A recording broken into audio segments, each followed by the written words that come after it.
Saudações aqui de Bebedouro, no estado de São Paulo, Brasil. I'm your video blogger, Adir Ferreira. And do you remember that in our last video, we learned how to pronounce the sound nha? Well, today our sound is easier to pronounce and it sounds like the letters LLI in the word million. It's represented in Portuguese by the letters LH. It sounds like you're saying lia, but very fast, lia, lia. Let's practice it with some words. Alho, baralho, barulho,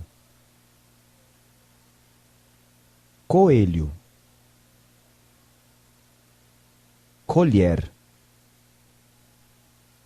dedilhar,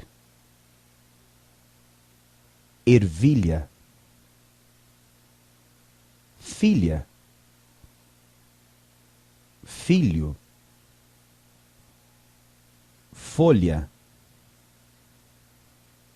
galho, ilha, joelho, medalha, milho, olho, palhaço, pilha, repolho, rolha, telha, toalha, vermelho. Watch this video over and over again until you master the words that were presented here. Have all a great weekend. Tenham todos ótimo fim de semana. Take care. Bye-bye.